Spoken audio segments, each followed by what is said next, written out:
లింగము దేని కొరకు వచ్చినది, దీని ఆవిర్భావము వెనకాతల ఉండేటటువంటి కారణం ఏమిటి? ఇది నేను చెప్పే ముందు ప్రతి జ్యోతిర్లింగాన్ని గురించి నేను ప్రారంభం చేసేటప్పుడు ఒక నేపథ్యాన్ని మీకు అందించే ప్రయత్నం చేస్తున్నాను. అప్పుడు మీరు ఆ జ్యోతిర్లింగం గురించి స్మరించినప్పుడు ఆ పవిత్రమైన కారణాన్ని ఊహించి మీరు సంతోషిస్తారు. మీరు ఒక విషయాన్ని పరిశీలన చేయండి. ఒక తల్లి ఒక తండ్రి ఉన్నారు. తండ్రి గారు చాలా వందనీయుడు. లోకమునందు ఆయనని తిరస్కరించేటటువంటి వారు కానీ, ఆయన మాటని అలక్ష్యం చేసేవాళ్ళు కానీ ఎవరో తప్ప ఉండరు. ఎవరో తప్ప ఉండరు అని నేను ఎందుకంటున్నానంటే, ఎంత పూజనీయుడికి ఎవడో ఒకడు వేలు పెట్టేవాడు ఉంటాడు, చూపించేవాడు. కనుక ఈశ్వరుడి విషయంలోనే అందరూ పూజించేవాళ్ళు లేనప్పుడు ఎవరిని నేను ఉదాహరణ చూపించగలను. కాబట్టి చాలామందితో పూజనీయుడైనటువంటి తండ్రి, ఆయనని అనువర్తించి ఉండేటటువంటి తల్లి. ఇంత గొప్ప తల్లిదండ్రులు ఉన్నారు. వాళ్ళకి ఒక 10 మంది పిల్లలు ఉన్నారు. 10 మంది పిల్లలలో ఒక 9 పిల్లలు బహుయోగ్యులు, చాలా మంచివాళ్ళు. తల్లిదండ్రులు ఎలా చెప్తే అలా ప్రవర్తించేటటువంటి వాళ్ళు. ఒక్కడు మాత్రం చాలా దుందుడుకు స్వభావము కలిగినటువంటి వాడు, చాలా ఇబ్బంది పెట్టేటటువంటి వాడు. ఇప్పుడు తల్లిదండ్రుల మనస్సు ఈ పిల్లవాణ్ణి కేవలము చంపేద్దామని ఉంటుందా, లేకపోతే వాడు మా పిల్లాడు కాదండి అని చెప్పి వదిలిపెట్టేస్తారా, వాణ్ణి కూడా ఎలాగో అలా మారుద్దామనేటటువంటి ప్రయత్నం చేస్తారా? తల్లిదండ్రులు అన్నవాళ్ళు మార్చాలని ప్రయత్నిస్తారు కదండి. మీరు అందుకే చూడండి, శివతత్వమునందు ఒక చిత్రం ఉంటుంది. శివారాధనము రాక్షసులు చేస్తారు, శివారాధనం ప్రమదగణాలు చేస్తారు, శివారాధనం భూతప్రేతాది గణాలు చేస్తాయి, శివారాధనం మహాభక్తులు చేస్తారు, శివారాధనం జ్ఞానమును అపేక్షించినటువంటి వారు చేస్తారు, శివారాధనం ఐశ్వర్యం కావలసిన వాళ్ళు చేస్తారు, ఆపద పోవాలనుకున్న వాళ్ళు శివాభిషేకం చేస్తారు. శివారాధనము చేయనటువంటి వారు మీకు కనపడరు. సమస్త జగత్తునందు భూతప్రేతములు కూడా శివుణ్ణి ఆరాధిస్తాయి. ఎందుకు ఆరాధిస్తాయంటే వాళ్లే మరి తల్లిదండ్రులు లోకానికి. జగత పితరవ్ వందే పార్వతీ పరమేశ్వరవు. దారి తప్పిన బిడ్డలు వాళ్ళు, దారిలో ఉన్న బిడ్డలు కొంతమంది. అంత మాత్రం చేత వాళ్ళు బిడ్డలు కాకుండా ఎలా పోతారండి? కాబట్టి తండ్రి గారు ఎంత గొప్పవాడైనా, వాళ్ళు ఎంత దుందుడుకు స్వభావులైనా, తండ్రి గారి ఇంట్లో ఒక గొప్ప శుభకార్యం జరుగుతోంది అనుకోండి, తనకో షష్ఠిపూర్తో సహస్రచంద్ర దర్శనోత్సవం జరుగుతోంది అనుకోండి, ఆ కొడుకుని కోడల్ని పిలవకుండా ఉంటారేంటి? పిలుస్తారు. మీకు ఇంకొక గమ్మత్తు ఏమిటో తెలుసా అండి? అసలు ఇలా వెనకబడిపోయినటువంటి కొడుకు కోడలకే కొంచెం 1000 రూపాయలు ఎక్కువ పెట్టి బట్టలు కొంటారు. వాడి మొహం, వాడు ఎప్పుడన్నా ₹1 దాచుకున్నాడా, వాడికి శుభ్రమైన బట్టలు కూడా ఉన్నాయో లేదో రేపు పొద్దున్న ఆ జరగబోయే వేడుకలో వేసుకోవడానికి అని వీళ్లే మంచి బట్టలు కొని ఈ బట్టలు వేసుకుని రారా అని వెంట తీసుకెడతారు. వీడిని బాగా దగ్గర ఉంచుకుంటారు. ఎందుకో తెలుసా అండి? వీడిని దగ్గర ఉంచుకోకపోతే 9 మంది అలా అయినా ఉంటారు. వీడు ఈ వేడుక వదిలేసి జారిపోయి ఎక్కడో ఏ తప్పు పనో చేస్తుంటాడు. కాబట్టి వీడిని, ఒరే నువ్వు నా దగ్గరే ఉండు, నువ్వు నా దగ్గరే ఉండంటాడు తండ్రి. తన పరువు పోగొట్టుకోకుండా ఉండాలి, వాడిని రక్షించాలి అని దగ్గర పెట్టుకుంటాడు. ఇది ఎటువంటి స్వభావం? తండ్రి స్వభావం, తల్లి స్వభావం కదండి. కాబట్టి ఒకచో రాక్షసుల్ని రక్షించినా మీరు ఆశ్చర్యపోకర్లేదు. అందుకే శివతత్వం చాలా గంభీరంగా ఉంటుంది, చాలా ఆశ్చర్యకరంగా ఉంటుంది. రాక్షసుల చేత కూడా ఆయన ఆరాధింపబడడం వెనకాతల కారణం ఇదే. ఆరాధింపబడడానికి, ఇంకా అందరి చేత ఆరాధింపబడడానికి ఉన్నటువంటి జగత్తుకి తల్లిదండ్రులు వాళ్లే. సనాతనులైన ఉమామహేషులన్నట్టుంది రుక్మిణీదేవి. అంతకన్నా సనాతనులు ఎవరున్నారు కనుక. కాబట్టి చూడండి, ఇప్పుడు ఆ నాగేశ్వర జ్యోతిర్లింగము గురించి మాట్లాడుతూ అంటారు, దారుకనాగరక్కసియు తత్పతి దారకుడు ఉగ్రమూర్తి విస్తార బలంబుతో అపరసాగర తీరవనస్థలిన్ బొరింజేరి సమస్త భూప్రజకు సిగ్గులు కూర్చుచునున్న ఔర్వుడం ధీరమునిన్ శివవ్రతుని దివ్యులు మౌనులు చేరి ఆర్తియై. దారుకుడు దారుకి వాళ్ళిద్దరూ రాక్షస దంపతులు. వాళ్ళు ఏదో శివ శివ, రుద్ర రుద్రాణి, భవ భవాని లాగా వాళ్ళ పేర్లు కూడా అంత అందంగా కలిశాయి. అందుకని దారుకుడు దారుకి వాళ్ళిద్దరూ రాక్షస దంపతులు. వాళ్ళకు బోలెడంత సంతానం. వాళ్ళు కలిసి ఒక సముద్ర తీరానికి చేరారు. చేరి వాళ్ళ పని ఏమిటి అంటే, ఆకలేసినప్పుడు తింటే రాక్షసత్వం అందరం. వాళ్ళ తత్వం ఎలా ఉంటుందో తెలుసా అంటే, రాక్షస తత్వము అని పేరు ఏమిటంటే, ఒకవేళ ఎవడైనా వెళ్ళి నేను చచ్చిపోతానన్నాడు అనుకోండి, వాడిని చావనివ్వరు వాళ్ళు. నేను బతుకుతానన్నాడు అనుకోండి, చంపేస్తారు వాడిని. అంటే అవతల వాడి మనస్సుకి ఏది ఖేదము కల్పిస్తుందో అది చేసేవాడే రాక్షసుడు. మీరు చూడండి, అందుకే సుందరకాండలో సీతమ్మ తల్లి ఓ మాట అంటుంది, ఇక్కడ చచ్చిపోదామంటే విషం ఇచ్చేవాడు లేడు, కత్తి ఇచ్చేవాడు లేడంటుంది. పోని చచ్చిపోతానంటే చావనివ్వడు వాడు రావణాసురుడు. ఇది రాక్షస ప్రవృత్తి. అంతటి స్థితిలో ఉన్నవాడు ఏం చేస్తుంటాడు అంటే, ఎవడికి ఏది ఇష్టమో అది వాడిని చేయనివ్వడు వాడు. ఇక్కడ మీరు ఒక చిత్రం కనిపెట్టాలి. ఒకటి సినిమాకి వెళ్ళడం ఇష్టం అనుకోండి, వీడు వెళ్ళి బుకింగ్ మూసేసి సినిమా లేదు ఇవ్వాలన్నాడు అనుకోండి, దానివల్ల ఏం ప్రమాదం వచ్చేదు, వాడిని వేడుకుని ఇంకో షో వేసుకుంటారంతే. కాకపోతే అంతకన్నా ప్రమాదం ఏమొస్తుందండి? ఇవాళ రైతు బజారు ముగించేస్తున్నాం అన్నారు అనుకోండి, అప్పుడు చెట్టుకు తింటారు. ఏం చేస్తారు? దానివల్ల ప్రమాదం రాదు. ప్రమాదం ఎప్పుడు వస్తుందో తెలుసా అండి? వీడు ఒక మహాభక్తుడి జోలికి వెళ్ళడం మొదలెడతాడు. ఇప్పుడు ఆయనకి ఏమి ఇష్టం? ఆయనకి కాయగూరలు కొనుక్కోవడం, సినిమాకి వెళ్ళడం ఇష్టం కాదు. ఆయనకి ఈశ్వరారాధన ఇష్టం. ఆయన ఈశ్వరారాధన చేసుకుంటానంటాడు. పోనీ చేసుకోవడానికి ఆయన 4 గంధపు చెక్కలు, 2 విభూతి పళ్ళు, 3 శివలింగాలు, ఇవేం తేడో. ఆయన ఊరికి దూరంగా వెళ్ళిపోయి అడవిలోనో కూర్చుని అంతర్ముఖుడై ధ్యానం చేసుకుంటూ అలా కూర్చుని ఒక చిత్రాసనం మీద కూర్చుని చక్కగా భగవంతుణ్ణి ధ్యానం చేస్తాడు. ఈయనకి అది ఇష్టం ఉండదు. నువ్వెందుకు చేయాలి ధ్యానం అంటాడు. నువ్వెందుకు చేయాలి ధ్యానం అంటే, నాకు అది ఇష్టం. పోనీ ఈయన ధ్యానం చేసుకోవడం వల్ల ఈయనకి ఏమైనా ఇబ్బంది ఉందా? ఈయన్ని పాడి చేయడానికి ఆయన తపస్సు చేయట్లేదు, ఆయన ఉద్ధరణకు ఆయన చేసుకుంటున్నాడు. కానీ వాడు ఒప్పుకోడు. ఒప్పుకోను నువ్వు మానేయి అండవు. వాళ్ళ గడ్డాలు పీకేస్తాడు, మీసాలు పీకేస్తాడు. అయ్య బాబోయ్, నరకాసురుడు చేసినటువంటి ఉద్ధతి గురించి మాట్లాడారు. వాడు ఎంత దారుణం చేసేవాడంటే, ఈ ఋషిగడ్డం ముడిపెట్టి అందులో కూర్చుని ఉయ్యాలు దిగేవాడు వాడు. అదో సరదా. అంటే ఎంత బాధ పెట్టగలరో అంత బాధ పెడుతూ ఉంటారు. కాబట్టి ఇప్పుడు మిగిలిన వాళ్ళ జోలికెడితే ఈశ్వరుడు ఏం కల్పించకూడదు. ఎందుకంటే వాళ్ళు ఏదో లౌకికంలో తిరుగుతున్నారు, వాళ్ళకి ఇది కాకపోతే అది ఇంకోటి దొరుకుతుంది వాళ్ళకి. కానీ ఈశ్వరుడు తప్ప ఇంకోటి లేడు వాళ్ళకి. ఈశ్వరుణ్ణే పట్టుకోవాలి, వాడిని పట్టుకొనివ్వడం. పట్టుకోనివ్వకపోతే ఇప్పుడు ఏం చేయాలి? వాళ్ళు ఎవరికి మొరపెట్టుకుంటారు? ఈశ్వరుడికే మొరపెట్టుకుంటారు. ప్రమాదం ఇప్పుడు వస్తుంది వాళ్ళకి. అప్పటి వరకు రాక్షసులకు ప్రమాదము రాదు. మీరు చూడండి, ఏ పురాణం చూసినా భగవంతుని జోలి కన్నా భగవద్భక్తుల జోలికి వెళ్ళినప్పుడే రాక్షసులు ఇబ్బంది పడతారు. కాబట్టి ఇప్పుడు ఈ దారుకి చాలా మందిని హింసించారు, చాలా మందిని తినేశారు, ఏమవ్వలేదు. కానీ వాళ్ళు ఒకానొకప్పుడు అందరు ప్రజలని బాధ పెడుతూ భగవద్భక్తుల జోలికి కూడా వెళ్ళారు. వెడితే వాళ్ళు ఔరుడనేటటువంటి ఒక మహర్షి యొక్క పాదములను పట్టుకొని శరణాగతి చేశారు. ఆయన గొప్ప తపశ్శక్తి కలిగినటువంటి వాడు ఔరువుడు. మీరే భగవన్. మీరు చూడండి, పౌరాణిక సాహిత్యమునందు ఒక చిత్రం ఉంటుంది. పెద్దల్ని సంబోధన చేసేటప్పుడు, పెద్దలనగా మహర్షులను సంబోధన చేసేటప్పుడు భగవన్ అని పిలుస్తారు. రామచంద్రమూర్తి విశ్వామిత్రుడిని హే భగవన్ అని పిలిచేవాడు.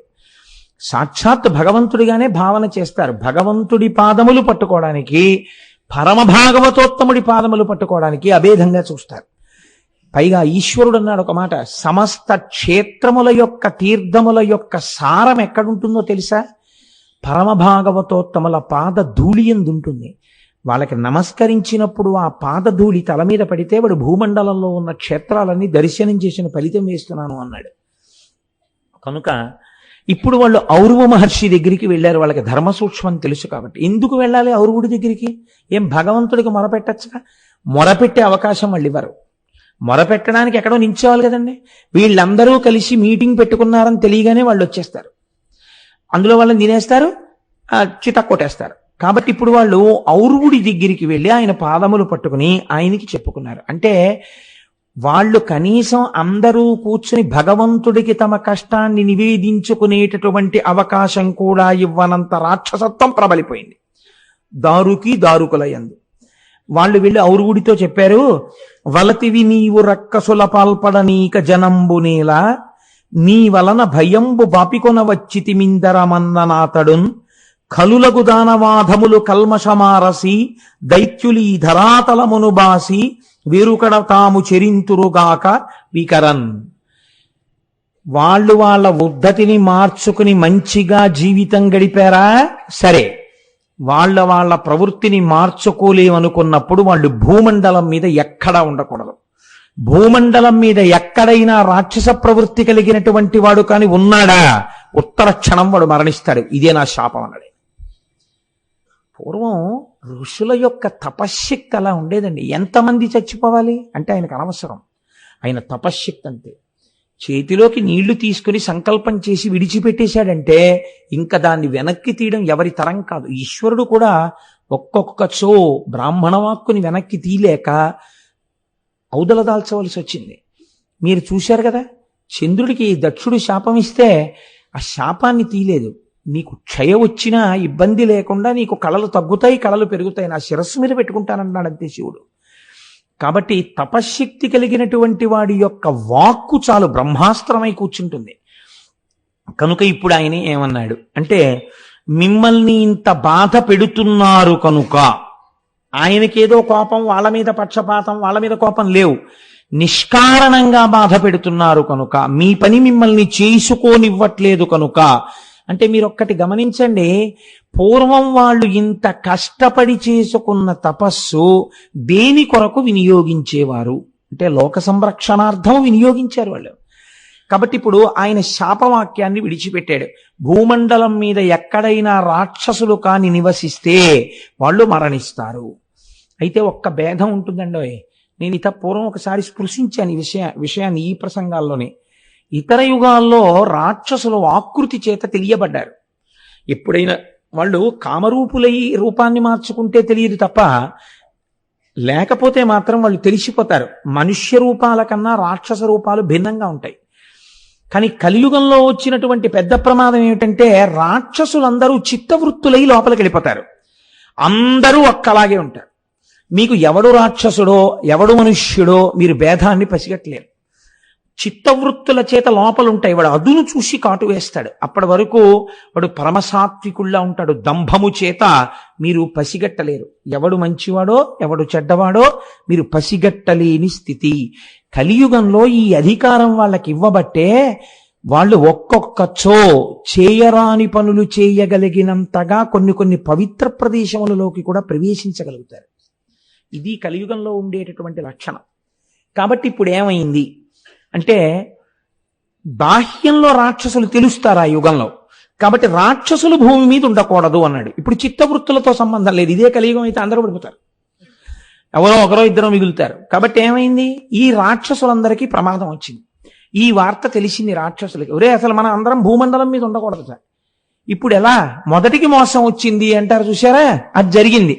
వాళ్ళకి ఏమిటి ఉండాలి, వాళ్ళకి పోన్లేరా ఇక్కడ కాకపోతే ఇంకో చోటుకు పోయి ముక్కు మూసుకు కూర్చుంటాం అనుకోవడానికి వాళ్ళు అలా ఉండరు. వాళ్ళ జీవితం దేంతో ఉంది, ఇంకోన్ని బాధ పెట్టడంతో ఉంది. వాళ్ళకి బాధ పెట్టడానికి ఎవరు ఉండాలి, వాళ్ళకి రాక్షసులు ఉంటే బాధ ఎలా పెడతారు? మనుషులు దొరకాలి వాళ్ళకి, బాగా ఏడిచే వాళ్ళు ఉండాలి, నిత్యం ఆర్తనాదాలు వినపడుతుండాలి వాళ్ళకి. అప్పుడు వాళ్ళు సంతోషంగా పడుకుంటారు. కాబట్టి ఇప్పుడు మనకి మన బతుకులు ఎలా పెడతాయిరా అని వాళ్ళు బెంగెట్టుకున్నారు. బెంగ పెట్టుకుని ఆలోచన చేస్తుంటే దారుకి ఒక మాట చెప్పింది. కడలి కుక్షియందు కాపురం బుండి ఈ పరిజనులను మనము ప్రక్కలందు తిరుగు తరణి జనుల చెరపట్టి వారల ధనము చూరకొంద మనవరతము.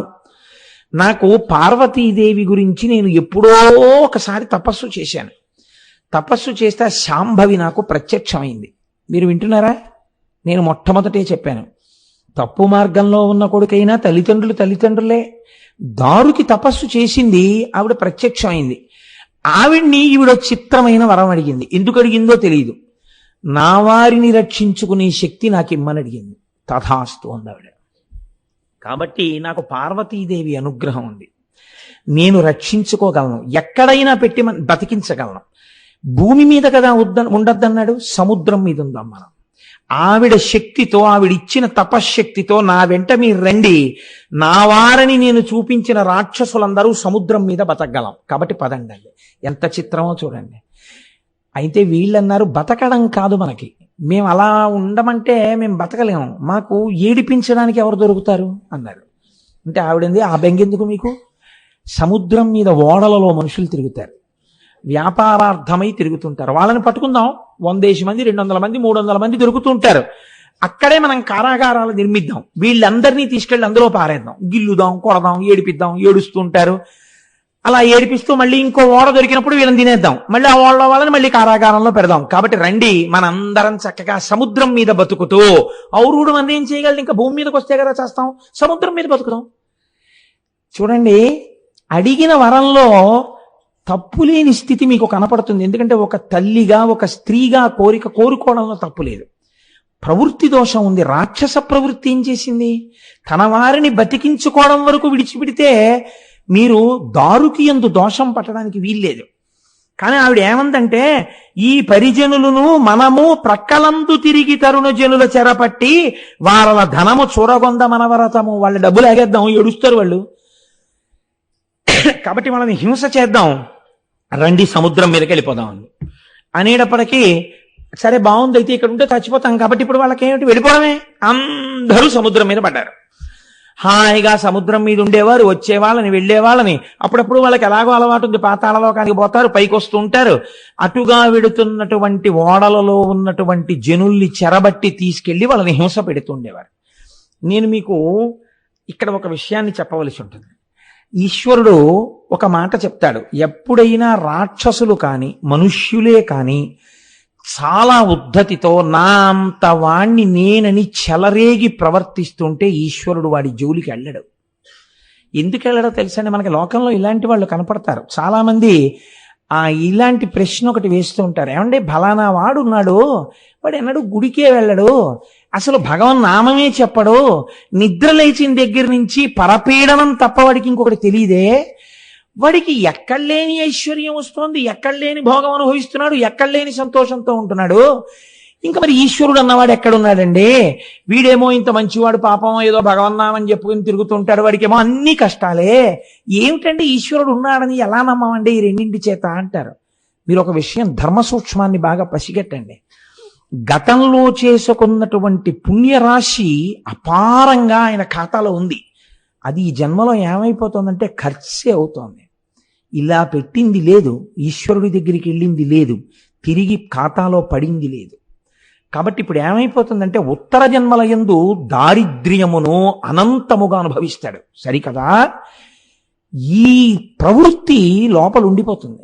ఉండిపోవడం వల్ల అధోయోనులలోకి వెళ్ళిపోతారు, నానా కష్టములు పడిపోతారు. అందుకే ఐశ్వర్యం ఉండడం ఎప్పుడూ తప్పని శాస్త్రం చెప్పలేదు. నీకు ఐశ్వర్యం ఉండాలని కోరుకో, ఎంత డబ్బైనా సంపాదించు, ఏం పర్వాలేదు, న్యాయార్జితమైన సొమ్ము ఎంత ఉన్నా ఇబ్బంది లేదు. కానీ మనస్సు ఈశ్వరుడి యందుండి భగవద్భక్తుల జోలికి వెళ్లకుండా వినయంతో నీ శిరస్సు వంచగలిగితే నీకే ప్రమాదం రాదు. ఇది తప్పితే ప్రమాదం వస్తుంది. మరి రెండో ఆయనకి గతంలో చేసుకున్న పుణ్యం లేదు, కానీ ఈ జన్మలో ఎందుకు నిలదొక్కుకోగలుగుతున్నాడంటే పట్టుకున్నాడు భగవంతుడి పాదాలు. కాబట్టి ఇప్పుడు తట్టుకోగలుగుతున్నాడు అంత కష్టాన్ని. కాబట్టి రెండిటి వైపు నుంచి సమానంగా వస్తుంటుంది ఈశ్వరానుగ్రహం. ఇది లేదనుకోండి చాలా ఇబ్బందిగా ఉంటుంది. మీరు లోకంలో చూడండి, మీరు ఏదైనా తినాలి అంటే ఏం తెచ్చుకుంటారు, రోజు తినడానికి నెల్లాళ్ళకి బియ్యం తెచ్చుకుంటారు.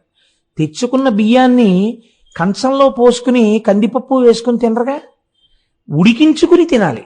ఉడికించుకోకపోతే మీరు తినడానికి ఆ బియ్యం పనికిరావు. అలాగే ఇక్కడ మీరు సంపాదించినటువంటి ఐశ్వర్యం గత జన్మలలో పుణ్యాన్ని ఖర్చు చేస్తుంది. ఖర్చు చేసేసి ఐశ్వర్య రూపంలో కటాక్షిస్తుంది. ఇప్పుడు ఇది మీ పూర్వపుణ్యం అయిపోతుంది. రోజు రోజుకి బ్యాంకులో విత్డ్రాయల్ ఫామ్ ఇచ్చినట్టే తరిగిపోతుంటుంది. ఈ జన్మలో అంటే ఈ భార్య ఉంది, పిల్లలు ఉన్నారు, వచ్చే జన్మలో నీకు భార్య పిల్లలు ఉంటారు.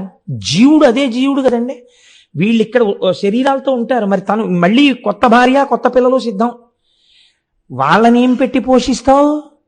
వాళ్ళు నిన్ను సంతోషంగా నువ్వు చూస్తున్నావనడానికి నువ్వేం చేస్తావు? అప్పుడు నువ్వు చేసుకున్న పుణ్యం నిన్ను కాపాడాలి. కాబట్టి నువ్వు మార్చుకోవలసి ఉంటుంది. ఇక్కడ ద్రవ్యాన్నే ఊర్ధ్వలోకములలో సుఖపడడానికి వీలైనటువంటి ధనంగా మారుస్తారు. దీన్నే ద్రవ్యమును కాయిక సేవను మానసిక సేవను పుణ్యముగా మార్చుట. ఇప్పుడు ఏం చేశాడు? తనకున్న ద్రవ్యంలో నోర్మయ్యి మీకు ఇచ్చేది మీకు ఇచ్చాను అంటాడు. 1000 రూపాయలు పట్టుకెళ్ళి అన్నదానం చేస్తాడు. అన్నదానం చేస్తే ఏమైంది? మళ్ళీ ఉత్తర జన్మలలో తన భార్యాబిడ్డలకు అన్నం పెట్టుకోవడానికి అవకాశం వచ్చింది. ఇది కూడా పాత్ర తిరిగి దానము. మళ్ళీ ఇదో చిత్రం అండి. మీరు ఏదో అన్నం పెడదామని శుభ్రంగా ఇంట్లో వండుకు తినగలిగినటువంటి వాళ్ళని ఓ 10 మందిని పిలిచి భోజనం పెట్టారు అనుకోండి, ఉత్తినే ఓ అవిపోసం లేదు ఏమీ లేదు ఏదో పెట్టారు, వాళ్ళు తిన్నారు, కొంత ఫలితం వేస్తారు, కాదనరు. ఎందుకంటే క్షుత్ ఆకలి తీరింది కాబట్టి ఫలితమే. ఆకలితో అలమటించిపోతున్నాడు ఒకడు, వాడికి అన్నం పెట్టారు, ఫలితాన్ని ద్విగుణీకృతం చేస్తారు, పెంచేస్తారు. ఆయన అసలు ఆకలేసినా ఒకరిని అడగడు, అటువంటి వాడు. ఒక సాధు పురుషుడు మహానుభావుడు, ఆయనకి పెట్టారు, మీరు 1,000,000 మందికి అన్నం పెట్టిన ఫలితాన్ని మీ ఖాతాలో వేస్తారు. పాత్రతని బట్టి దానశక్తి మారిపోతుంది. అందుకే క్షేత్రములకు వెళ్ళినప్పుడు తప్పకుండా అన్నదాన నిమిత్తం కొన్ని ప్రముఖమైన సంస్థల్లో ద్రవ్యాన్ని ఇచ్చి రావడం అనేటటువంటి అలవాటు మన వాళ్ళకి ఏర్పడింది సనాతన ధర్మంలో. ఇది మిమ్మల్ని రక్ష చేస్తుంది. పైగా మీరు కట్టి వెళ్ళిపోయారు, ఇంకొక జీవుడి రూపంలోకి వెళ్ళిపోయారు. వెళ్ళిపోయినా ఇక్కడ కట్టినటువంటి డబ్బు మీద వచ్చేటటువంటి వడ్డీతో అన్నం పెట్టారు, ఈ ఖాతా ఇక్కడే పడుతూ ఉంటుంది. పడి ఏం చేస్తుందంటే ఉత్తరోత్తర పడుతుంది. మీరు చూడండి, వీళ్ళ తాతగారు ఎవరో తెలుసా అండి? ఫలానా ఆయన అంటే చిన్న బుచ్చుకుని అంటారు పెద్దలు, ఏమయ్యా మీ తాత ఎటువంటి వారో తెలుసా? మహానుభావుడయ్యా, లోకపూజితుడు. ఏమయ్యా ఇలా తయారయ్యాయి మీ కుటుంబాలు, ఏమిటి మీ ఇల్లు అని అడుగుతారు. అంటే ఏమైపోయింది? ఉపాసన మధ్యపతనం అయిపోయింది. ఒక్కొక్కచో పాడవుతుంది అలా. కారణమేమి? ఎవరి జోలికో, భగవంతుని యొక్క భక్తుల జోలికి వెళ్ళడం ప్రమాదం. మీరు జ్యోతిర్లింగం కథని వినడానికి కోటేశ్వరరావు ప్రవచనం ఎందుకండి? మీరు పుస్తకం పట్టుకుంటే hardly it is 1.5 pages story, that's all. మీరు 1.5 పేజీల కథాసారాంశాన్ని మీరు చదువుకోలేని వారు కాదు, దాన్ని మీరు చదువుకోవచ్చు కాదు. దానిలో ఉండేటటువంటి ధర్మ సూక్ష్మాన్ని జీవితంలో పసిగట్టి దారి తెలుసుకుని ఆ వెలుతురు వైపుకి అడుగులు వేయడానికి అది జ్యోతిర్లింగమైంది. నువ్వు ఆ పొరపాటు చెయ్యకుండా వెలుతురు వైపుకి నీ అడుగులు వేయి అని చెప్పడానికి జ్యోతిర్లింగం వచ్చింది. అందుకే మనకి ఒక మాట చెప్తారు పెద్దలు, కొందరి ఎందు దోషమెంచకు. మీరు చూడండి, మనకి ఇది నేర్పడం కోసమే పురాణాలు ఒకటి చెప్తాయి. వశిష్ఠుడు ఎలా పుట్టాడు అని మీరు అడిగారు అనుకోండి, ఆయన ఏదో కలశ సంభవుడు, ఒక నీటి కలశంలోంచి పుట్టాడు అంటారు. లేకపోతే శుకమహర్షి ఎలా పుట్టారు అన్నారు అనుకోండి, వ్యాస మహర్షి ఒక చిలుకని చూస్తూ ఘృతాచియందు బుద్ధి ప్రేరణ జరిగితే వీర్యం స్ఖలనమై శుకుడు పుట్టాడు అంటారు. వెంటనే మీరు దాని మీద హేతువుని విచారణ చేశారనుకోండి, పెద్దలు అంటారు చెయ్యవచ్చు, కానీ అది పెద్దల యందు తెలుసుకునే రీతిలో తెలుసుకుంటే మీరు ఆశ్చర్యపోతారు. కానీ మీకు తెలుసుకోకుండా ఇవన్నీ కాకమ్మ కథలండి అన్నారు అనుకోండి, వెంటనే ఏం వేసేస్తారో తెలుసా అండి? అపారమైన పాపాన్ని తీసుకొచ్చి మీ ఖాతాలో వేస్తారు. మహాత్ముల జననమును విచారించకు, నిషిద్ధం పెట్టారు. అందుకే వాళ్ళ పుట్టుక సంగతి నీకెందుకు, వాళ్ళు ఏం చెప్పారో నువ్వు ఆచరించు.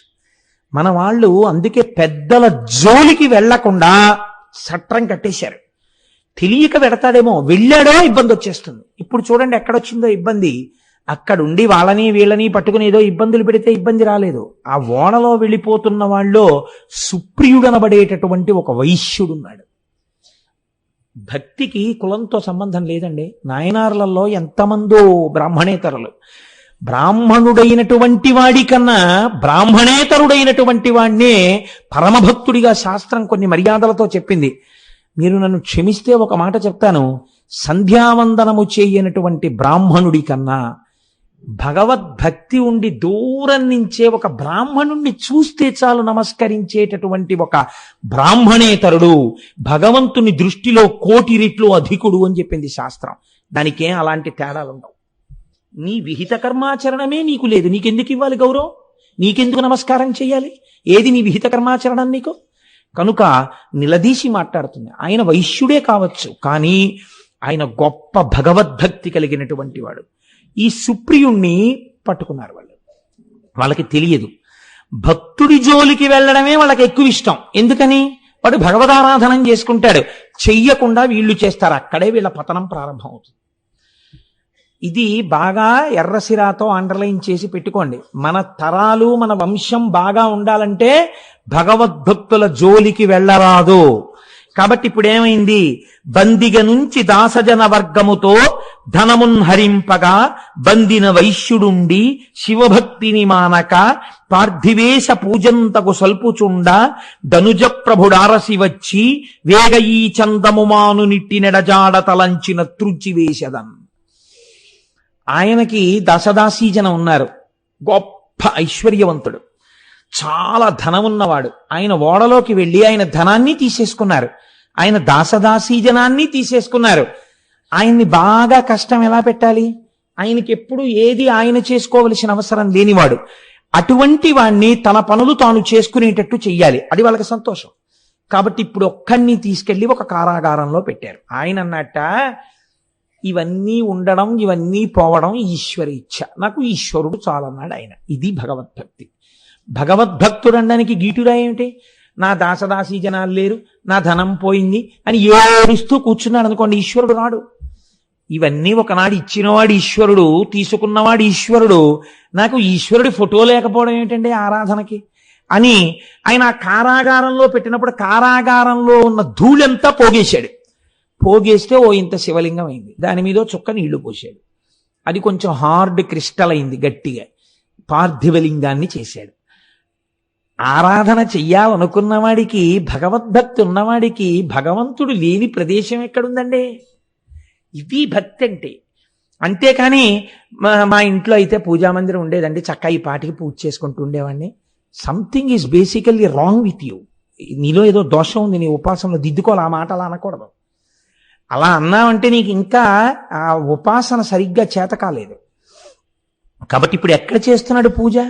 కారాగారమునందు కొద్దిగా మట్టితో పార్థివలింగాన్ని చేసి ఆరాధన చేసేస్తున్నాడు ఆయన. అంతేగాని పార్థివలింగం చేసుకుంటానంటే మంత్రాలతో అంటే పంపిస్తాడేంటి రాక్షసుడు? ఇప్పుడు ఆరాధన చేస్తున్నాడు. ఆరాధన చేస్తే ఈయనకి ఏమిటండి బాధ? ఇదే రాక్షస ప్రవృత్తి అంటే. ఇప్పుడు ఇలా వెడితే తప్ప రాడు ఈశ్వరుడు. కాబట్టి ఇప్పుడు ఆయన జోలికి వెళ్ళాడు. ఆయన జోలికి వెళ్ళి అన్నాడు, నువ్వు ఈ పని చెయ్యకూడదు అన్నాడు. ఆయన అన్నాడు, ఎందుకు చేయకూడదు అన్నాడు. ఎందుకు చేయకూడదు? నీకు అనవసరం, నువ్వు ఈశ్వరారాధన చేయకూడదు. నువ్వు శివా అన్న నామం చెప్పినా, నువ్వు అలా ఆరాధన చేసినా, నువ్వు ధ్యానంలో కూర్చున్నా, నువ్వు కన్నులు మూసినా, నువ్వు భగవంతుణ్ణి స్మరిస్తున్నావన్న అనుమానం ఏమాత్రమైనా నాకు కలిగితే నీ శిరస్సు త్రుంచేస్తానన్నాడు. అంటే ఆయన అన్నాడు, ఒక్క నాటికి మానను. ఎందుకు మాననో తెలుసా? నాకు ఒక్కటే నమ్మకం, నన్ను రక్షించేవాడు శంకరుడు. నువ్వెవడివి తుంచడానికి? నువ్వు తుంచడానికి నా తలకాయని ప్రయత్నం చేస్తే నన్ను రక్షించేవాడి చేతిలో నీ తలకాయ తుంచబడుతుంది. తుంచగలిగిన వాడు నా తండ్రి అని నాకు నమ్మకం ఉంది, అందుకే నేను ఆయన పాదాలు పట్టుకున్నాను. మీరు ఒక తేడా చూడండి, ఈయన వాణ్ణి చంపేసి నా పూర్వ వైభవం ఇవ్వమని ప్రార్థన చేయలేదు. ఈయన ఏం చేస్తున్నాడు? చాలు నాకు పార్థివేశార్చ, ఈశ్వరార్చన చేసుకుంటున్నాడు. ఇప్పుడు వద్దంటే అంటున్నాడు. మీరు భక్తికి ఎటువంటి భక్తుడు జోలికెడితే ఈశ్వరుడు వస్తున్నాడో మీరు గమనించండి.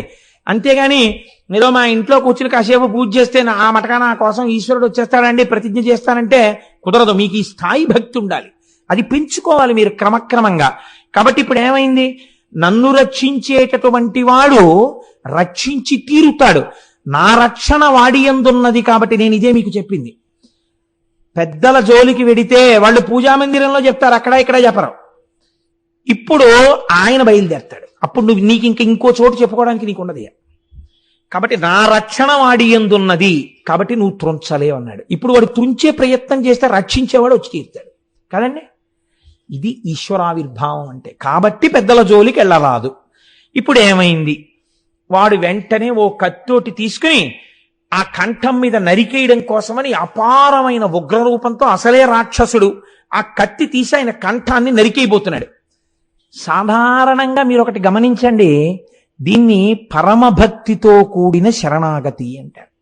దీనికి విశ్వాసం ఉండాలి. మామూలుగా మనమైతే ఏం చేస్తాం? ఓ కత్తో ఓ కర్రో పెట్టి కొడుతున్నారు అనుకోండి, ఇలా చెయ్యో ఏదో అడ్డం పెడతాం. వాళ్ళు అది కూడా పెట్టరు. వాళ్ళు ఏం చేస్తారంటే, నేను అడ్డు పెట్టుకుంటే నన్ను నేను రక్షించుకున్నట్టు. నేను పెట్టుకోవడం ఎందుకు? అది ఈశ్వరుడు చూసుకుంటాడంటారు. ఇలాంటి వాళ్ళకి తగిలిన దెబ్బలు ఈశ్వరుడి వీపు మీద పడ్డాయి తెలుసా అండి కొన్ని సమయాల్లో. తెలియక భక్తులు కొట్టారు ఒక్కొక్కసారి. కొడితే దెబ్బలు ఈశ్వరుడి పేరు వీపు మీద పడ్డాయి. పురంధరదాస్ గారు శిష్యుడిని పిలిచి కొడితే ఇంకా పెట్టవేరా వేడి నీళ్లు స్నానానికని కొడితే ఆ ఏడుస్తున్నాడు. పాపం వేడి నీళ్లు పెట్టట్లేదని బెంగ పెట్టుకుంటున్నాడని సాక్షాత్తు పాండురంగడు వేడి నీళ్లు పట్టుకుని వచ్చాడు. వేడి నీళ్లు పట్టుకుని వస్తే ఇంత ఆలస్యమా, సుప్రభాతం అయిపోతుంది, ఎక్కడ తిరుగుతున్నారు అప్పన్న అని చెప్పి జుత్తు పట్టుకుని వంచి వీపు మీద కొట్టాడు. ఆయన కొట్టేసి వేడి నీళ్లు స్నానం చేసి పాండురంగడి గుళ్ళోకి వెళ్ళారు. వెళ్ళేటప్పటికే పాండురంగడి వీపు వాచిపోయి ఉంది.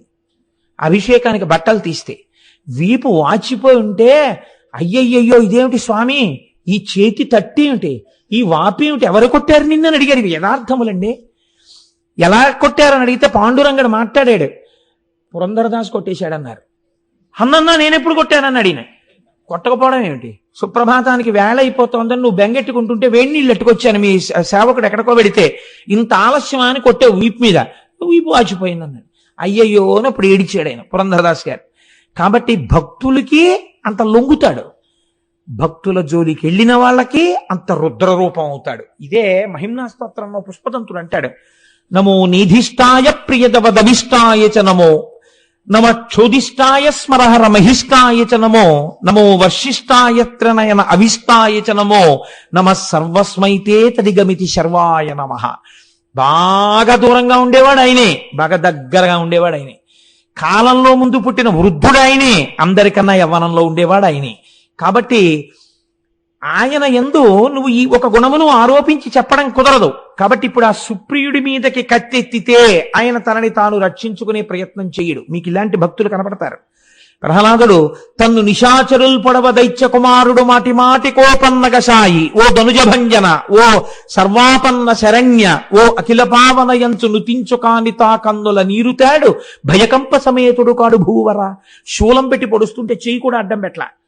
అయినా సరే వీడు ఎలా చచ్చిపోతాడు రా అని బెంగెట్టుకున్నాడు. హిరణ్యకశిపుడు చావలా పొడిస్తే.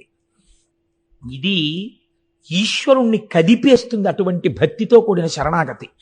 కాబట్టి ఇప్పుడు ఆ సుప్రియుడు ఏం చేశాడు, ఆయన కత్తి తీసి నరకబోతుంటే, రక్షింపుము శంకరనను రక్షింపుము సకలలోక రక్షాదక్ష, రక్షింపుము శివ దుష్టులచే క్షయమునంద నీక సేవకుని కృపన్.